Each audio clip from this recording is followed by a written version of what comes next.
വീണ്ടും ഒരു ചരക്ക് ലോറി കൂടി അവിടെ തടഞ്ഞിരിക്കുന്നു. കൽപ്പറ്റയിൽ പ്രധാന ഭാഗത്താണ് ഇതുണ്ടായിട്ടുള്ളത്. AITUCയുടെ കൊടികളേന്തിയ പ്രവർത്തകരാണ് ഈ ലോറിക്ക് മുന്നിൽ നിൽക്കുന്നത്. അതിനിടയിൽ ചില വാഹനങ്ങൾ, പ്രത്യേക നോട്ടീസൊക്കെ പതിപ്പിച്ച ചില വാഹനങ്ങൾ കടന്നു പോകുന്നുണ്ട്. ടാക്സി അടക്കമുള്ളവ കടന്നു പോകുന്നുണ്ട്. സേലത്ത് നിന്ന് സിമന്റുമായി വന്ന ആദ്യ ലോറി തടഞ്ഞു. തുടർന്ന് വീണ്ടും ഒരെണ്ണം കൂടി.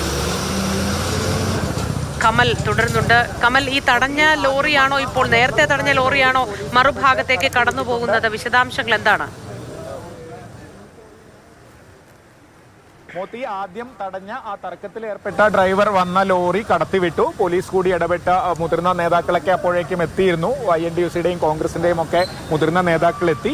ഇപ്പോൾ മറുഭാഗത്ത് നിന്ന്, എതിർദിശയിൽ നിന്ന് വന്ന മറ്റൊരു ലോറിയാണ് AITUC പ്രവർത്തകർ തടഞ്ഞിട്ടുള്ളത്. അതോടൊപ്പം ഒരു സ്വകാര്യ ലക്ഷറി ബസ്, ബാംഗ്ലൂരു ഹൈദരാബാദിൽ നിന്ന് വരുന്ന കല്ലട ബസ് ഈ ലോറിയുടെ പുറകിലുണ്ട്. അതടക്കം തടഞ്ഞു നിർത്തിയിരിക്കുകയാണ്. രാവിലെ മുതൽ സ്വകാര്യ വാഹനങ്ങൾ സുഗമമായി കടന്നു പോകുന്നുണ്ട്. അന്തർ സംസ്ഥാന KSRTC സർവീസുകളും അതുപോലെ തിരുവനന്തപുരത്ത് നിന്നടക്കമുള്ള തെക്കൻ ജില്ലകളിൽ നിന്ന് വയനാട്ടിൽ വന്ന് സർവീസ് അവസാനിപ്പിക്കുന്ന ദീർഘദൂര KSRTC ബസ്സുകളൊക്കെ കടന്നു പോയിരുന്നു. അതിനൊന്നും തടസ്സമുണ്ടായില്ല. ഈ ചരക്ക് വാഹനങ്ങൾ വന്നതാണ് പെട്ടെന്ന് പ്രകോപനമായത്. നിങ്ങൾ എവിടെ നിന്ന് വരുന്ന ബസ്സാ? ഹൈദരാബാദ് കോഴിക്കോടാ? ആളുണ്ടോ? ഫുള്ള് ആളുണ്ടോ?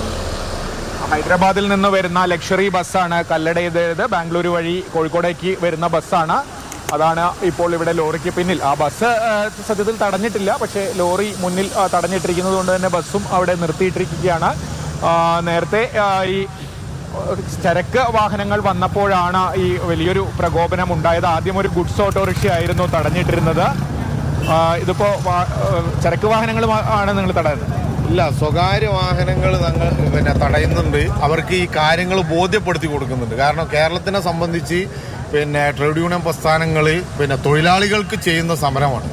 അപ്പോൾ ഇന്ത്യയിൽ ഉടനീളം തൊഴിലാളികൾക്ക് വേണ്ടി ചെയ്യുന്ന ഈ സമരത്തിൽ ആളുകൾ പങ്കെടുക്കണം, ഈ സമരം വിജയിപ്പിക്കണം എന്നുള്ള ഉദ്ദേശ ലക്ഷ്യമാണ്. കേന്ദ്ര സർക്കാരിൻ്റെ ജനവിരുദ്ധ നയങ്ങൾക്കെതിരെ പ്രതികരിക്കുക, അത് പൊതുജനമധ്യത്തിൽ കാണിച്ചു കൊടുക്കുക എന്നുള്ളൊരു ഉദ്ദേശമാണ് ഈ സമരം കൊണ്ട് ഉദ്ദേശിക്കുന്നത്.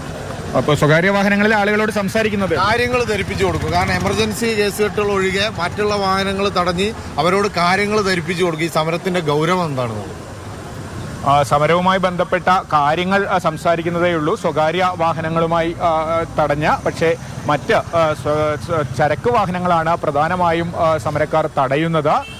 കാറുകളും ഇരുചക്ര വാഹനങ്ങളും ഒക്കെ കടന്നു പോകുന്നുണ്ട്. എന്താണെങ്കിലും വലിയ ഒരു വാക്കുതർക്കത്തിലേക്കാണ് അല്പം മുമ്പ് കൽപ്പറ്റയിൽ കാര്യങ്ങൾ പോയത്.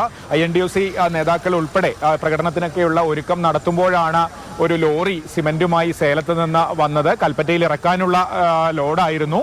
ആ ഡ്രൈവർ പെട്ടെന്ന് ഇതിനോട് പ്രതികരിച്ചപ്പോൾ സമരക്കാരും ഡ്രൈവറും തമ്മിൽ വലിയ രീതിയിൽ ഉള്ള വാക്കുതർക്കം ഉണ്ടാവുകയായിരുന്നു. അത് കയ്യാങ്കളിയിലേക്കൊന്നും എത്തിയില്ല. അപ്പോഴേക്കും പോലീസ് സ്ഥലത്തുണ്ടായിരുന്നു. കൽപ്പറ്റ നഗരത്തിലെ പ്രധാന ജംഗ്ഷൻ തന്നെയാണ്. രാവിലെ മുതൽ പോലീസിന്റെ സാന്നിധ്യമുണ്ട്. അതുകൊണ്ട് തന്നെ പോലീസ് ഇടപെട്ട് കമലിലേക്ക് തിരികെ വരാം.